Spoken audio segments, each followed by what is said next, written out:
It had to be you. It had to be you. I wandered around, finally found somebody who could make me be blue, could make me be true, and even be glad just to be sad thinking of you. Some others I've seen might never be me. I'd never be cross or try to be boss. They wouldn't do. No, nobody else gave me a thrill. Thought of your faults, I love you still. Had to be you, wonderful you. Had to be you. I think anybody can sing, you know. They sing this. It had to be you. I wandered around, finally found somebody who could make me be blue, could make me be true, could even be glad just to be sad thinking of you. Some others I've seen, they might never be mean, might never be cross or try to be boss. They wouldn't do. No, nobody else gave me a thrill. All of your faults, I love you still. Had to be you, wonderful you, had to be you.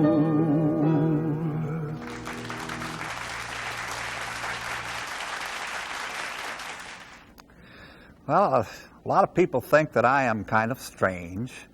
Out of the ordinary is a term that is often applied to me. And, you know, I'm really not any different than anybody else. I believe that everybody has in their character some level of eccentricity, no matter who they are. I just happen to be prominent. Most prominent men have stories made up about them, usually through the newspapers. I am just a fellow that is interested in science and nature and the earth and the minerals that come out of it, and, well, I'm very shy by nature. Now, my father, he was someone that I always admired because just about everybody liked him. Well, I don't have the ability to win people that he did. Both of my parents, they died when I was very young, and many people have asked me how I made all of my money. Well, it's very simple. When I was 18 years old, I inherited $500,000 and the responsibility of running a business that my father built up through an oil drill bit that had been developed by him. Now, if you cannot take $500,000 and make it grow, well, then you are not trying very hard. But I am not here to tell you the story of my life. I have been asked to speak on the subject of aviation, and since I've had many aviation adventures, I suppose it's appropriate. I became interested in aviation at a very young age because of the barnstormers. They were such fascinating characters because they were doing very dangerous things. Flying was very young at the time, and many people were killed, and many pilots lost their lives. But I became interested in making a movie called Hell's Angels because it was about World War I flyers. Actually ended up directing the thing, and it had magnificent dogfights in it, and at the time I had the largest private air force in the world. And there was a segment in it where I wanted the plane to do a shot. I told the stuntman to do this plane going into a dive. Now, I asked all the stunt pilots. They said it's too dangerous. We're not going to do it. And I said, oh, hell, that's easy. I could do it. I did it. And well, unfortunately, it was my first airplane crash. But I got off of it unscathed. Now, Hell's Angels was originally filmed in silence. But you see, all of that changed with the advent of sound. So I decided to scrap most of it and redo it in sound. I recast it with a young girl named Jean Harlow. Now, she became a big star. and Hell's Angels was a smash hit. Noah Dietrich, who worked for me, he said I never made my money back. But it is a well-known fact that after the Jazz Singer came out, that silent films, they became obsolete. Sound sold, silence didn't. I made a few more films after that. One of them was Front Page, Scarface. Well, after my Hollywood accomplishments, I decided to put all of my energy into a final goal that I had of becoming the greatest aviator in America. Well, I designed and built a little aircraft. It was called the H-1 Racer. It had flush rivets on it, and it broke the world speed record that had formerly been held by the French. And it crashed into a beet field in Santa Ana. Next, I got myself a Northrop Gamma. I want to see if I could break a record for a coast-to-coast flight. So I outfitted it with a little stronger, more powerful horsepower engines, and then I took off. Unfortunately, on takeoff, my antenna broke, so I had no radio, and then my compass went out. And I nosed the ship down, and I flew by dead reckoning. Put the map on my lap, and I landed in Newark with a new transcontinental speed record of 9 hours, 27 minutes, and 10 seconds. Well, I figured that my next project, what I wanted to do, was to try to see if I could break my own coast-to-coast record. Well, this time I got the H-1 Racer, I re-outfitted it, and it was about a year afterwards I took off, and this time I had bad weather. And then my oxygen mask went out, and I nosed the ship down into a dive. I went down several thousand feet before I regained my consciousness. I shouted in the cabin to relieve the pressure in my head. But then I got lucky, and I caught a tailwind, and I landed in Newark, and I beat my old record by 2 hours. Now, this little plane, the H-1 Racer, it was offered to the United States Army for their consideration as a plane for war. And they looked at it, and they said, well, this isn't very good plane for war, and which was a truly inspired evaluation, because some years later, this design for this plane was stolen by another country and reproduced in mass quantities. It was called the Jap Zero, used very effectively at Pearl Harbor. Now, my next project was to see if I could try a flight around the world. So I got myself a Lockheed Lodestar, and I supercharged the engines, and I equipped it with food and survival equipment and ping pong balls that we put inside the wing, so that in case we came down in the water, it would float. Now, on the day of the takeoff, I was pressed by these local politicians to say something. Well, so I said, the common bond of aviation transcends national boundaries.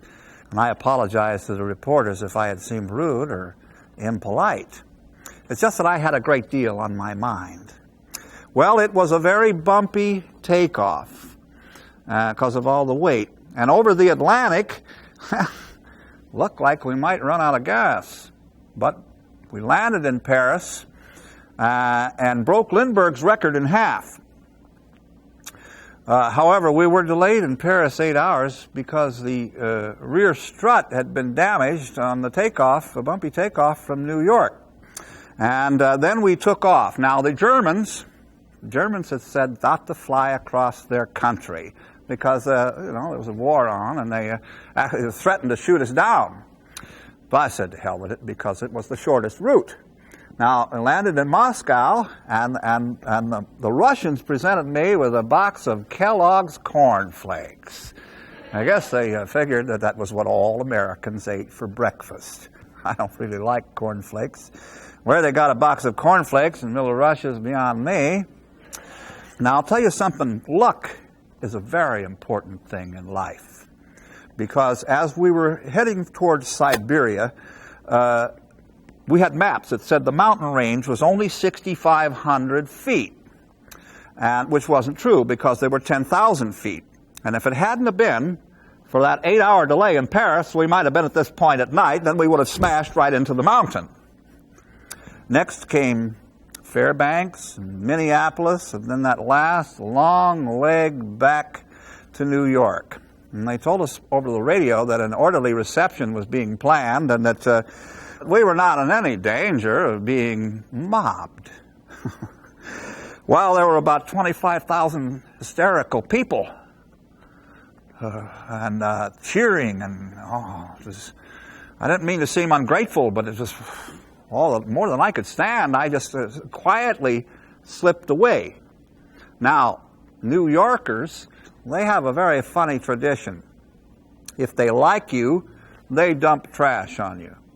So they had a big ticker tape parade and an open car I rode around, and it was all very embarrassing, but after a while I got into the spirit of things and actually waved back at the people.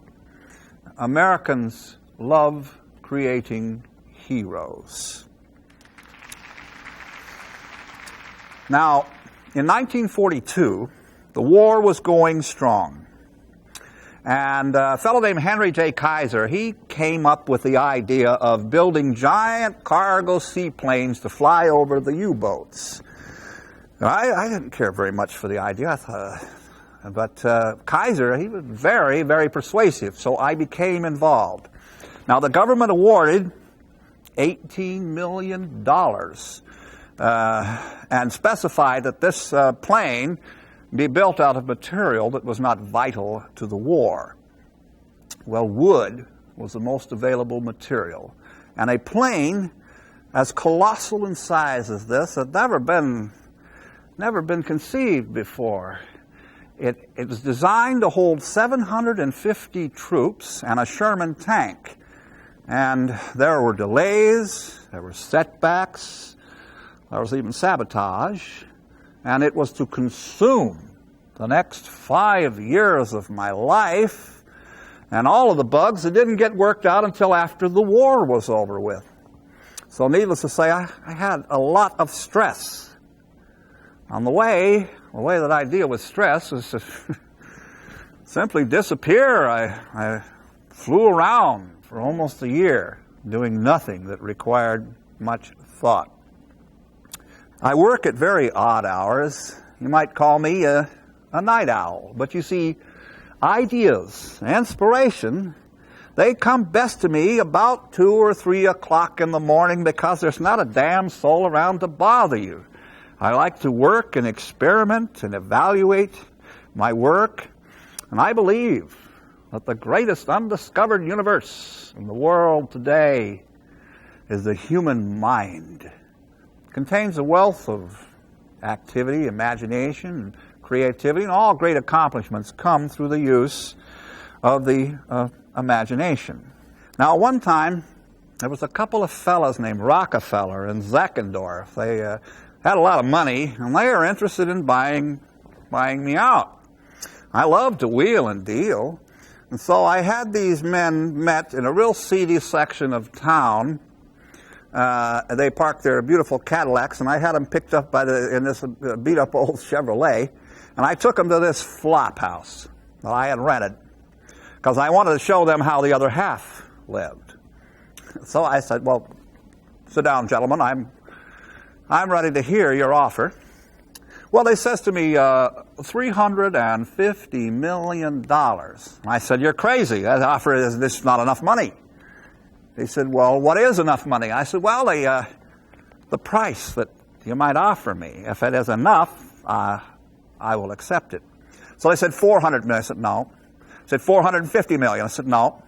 They said, $500 million. You could take it or leave it.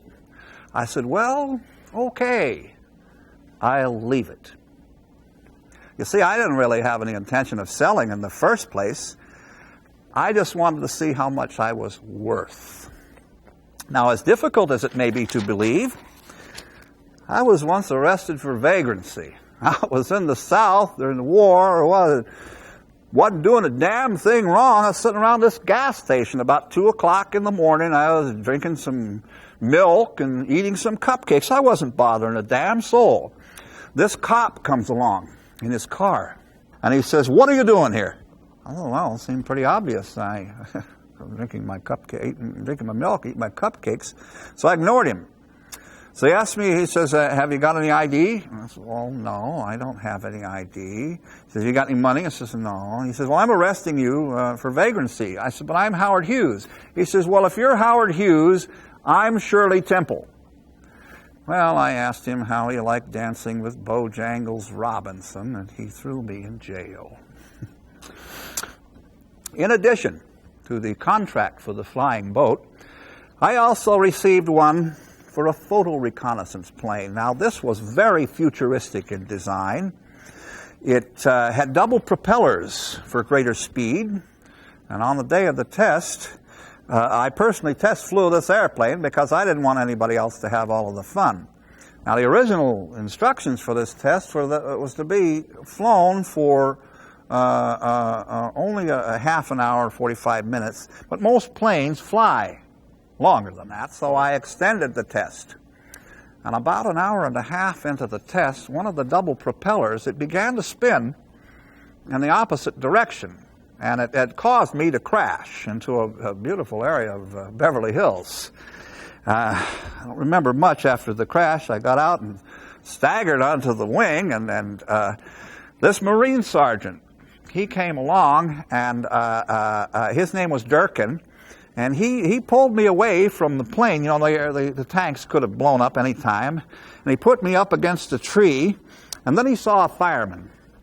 So he called to the fireman and said, "Hey," and the fireman said, "Just a minute, wait till I get a hose." Now, you know, the United States Marines, they have a way with words. So he yells at the guy, he says, "How the hell can anybody be that goddamn stupid, for Christ's sake? I got a poor man here about to burn to death. Now you get your ass over here." And I don't remember much after that. I remember sitting up in the stretcher at the hospital and saying, "I'm Howard Hughes," to this good-looking blonde nurse. I passed out. The general prognosis was I was not expected to live. My heart had been pushed from one side to the other, and needless to say, I was in a great deal of pain. I never cared much for hospitals, and this one was absolutely no different than any other one. However, during my early convalescence, I found a time to design a bed, a hospital bed, which would allow movement by a person with very little effort. But I was never able to use the bed because my hospital stay was not of long duration. Now, I attribute my recovery to having consumed large amounts of vitamin C in the form of freshly squeezed oranges. I did, however, develop a constant need for medication, painkillers. Now, I believe that medication, they'll alter and they'll change a person's thinking, and you have trouble making simple decisions, and they're clouded all of the time with questions. You have trouble making decisions, and I never really recovered after this crash. I guess you could say that I became a junkie on legally addicting drugs. However, about 1947, there was this senator who had it in for me. He wanted some publicity so that he could become a vice president or something like that, some high office. His name was Senator Owen Brewster, whose initials quite coincidentally happened to be S.O.B. He instigated a Senate hearing into my business affairs. He's saying I misappropriated $18 million on the flying boat. He was long referred to as the kept senator of Pan American Airways. And, people after the war, they were thrown in jail, some of them for misappropriations. So it was didn't look very good for me. I had two one man working for me, Johnny Meyer. And he had testified before the committee, saying that, well, we gave parties for Army officers and gratuities, and he was there to try to help me with his testimony. And Elliott Roosevelt, he was there to help with his testimony. And well, an excellent example is, please don't help me anymore. So it is a hellish situation for a man's character to be put into question along with charges of bribery. So I had to personally appear before this committee. About the last thing in the world I felt like doing. And I was very tired from the flight. And the next day, I was duly sworn in. So I held an earphone. I said, yes, Senator, now I can hear better if I hold the microphone or earphone up to my ear. Everybody knows that I am deaf. I don't try to hide it. Charges. Well, I specifically charge that at a luncheon of the Mayflower Hotel that Senator Brewster, in so many words, told me that if I would merge my company with Pan American Airways and go along with him on this community airline bill, that there wouldn't be any investigations into my business affairs. What's that, Senator? You say it all sounds more like Hollywood than Washington. Well, yes, I do have questions. I have over 200 questions I want to ask of Senator Brewster. Senator Brewster's testimony, as related here yesterday, is a pack of lies, and I can tear it apart if I am allowed to cross-examine him. And it's unfair to have my integrity questioned and not be allowed to cross-examine Senator Brewster. Now, yesterday, you told me that I would be accorded the same privilege as the senator from Maine or anyone else here.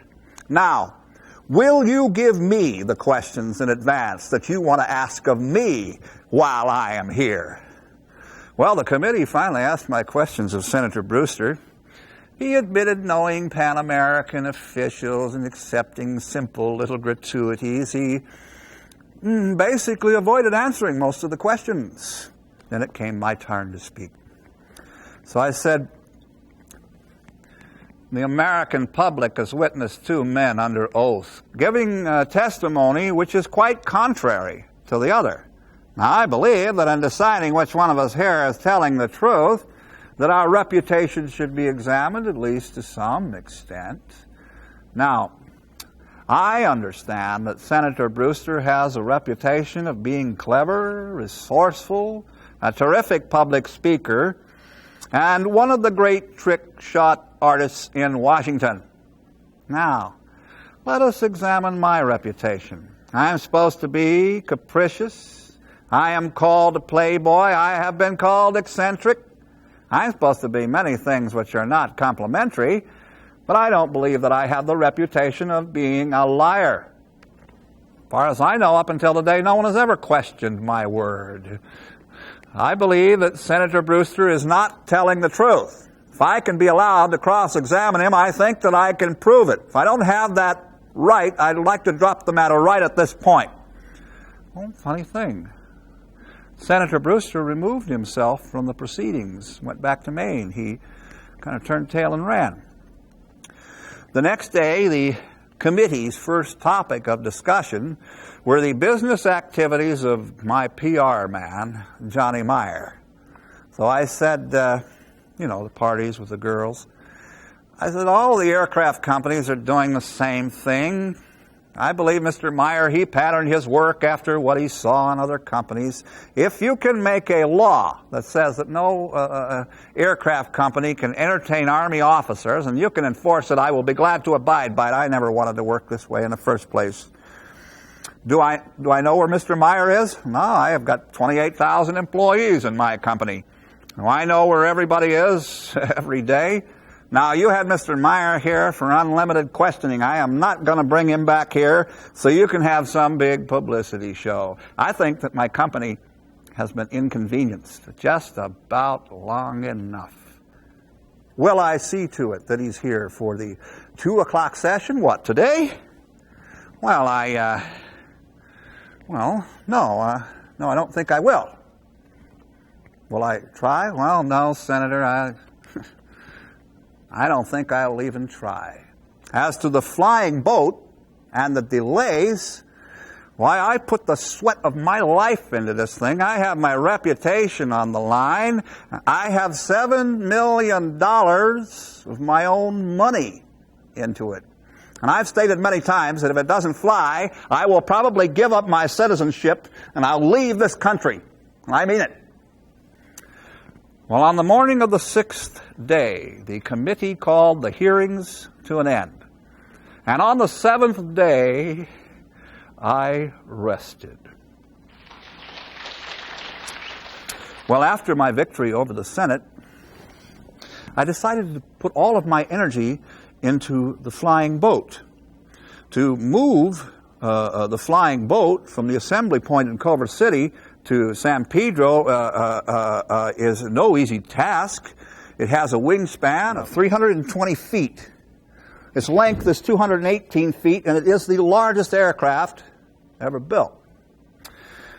November the 2nd, 1947, the date that was chosen for the tests. Everyone had been told that it was only going to be taxi tests in choppy water at Long Beach, and that I wasn't going to fly it. They were all told that. And the first 2 taxi tests, after that, the reporters, they got in to call in their stories. But it was on the 3rd taxi run that I decided just to give this thing full throttle. And when the plane reached the 100-mile-an-hour point, it rose majestically.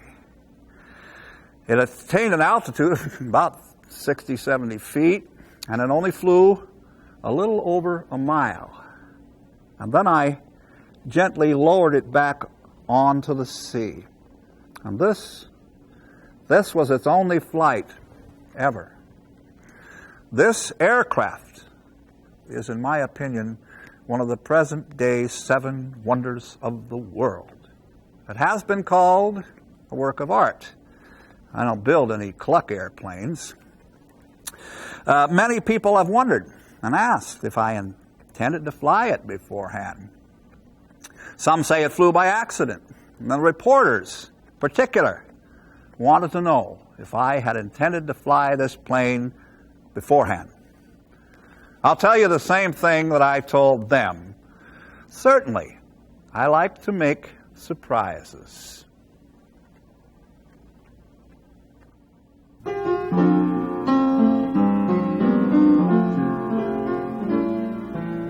Blue skies smiling at me, nothing but blue skies do I see. Bluebirds singing a song, nothing but bluebirds all day long. Never saw the sun shining so bright, never saw things going so right. Noticing the days hurrying by, when you're in love, my, how they fly. Blue days, all of them gone, nothing but blue skies from now on.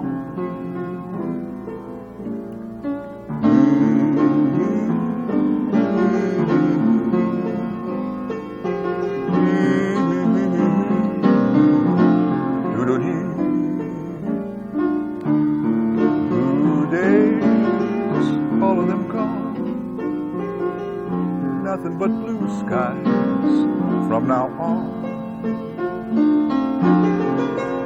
Never saw the sun shining so bright, never saw things going so right. Noticing the days hurrying by, when you're in love, my, how they fly.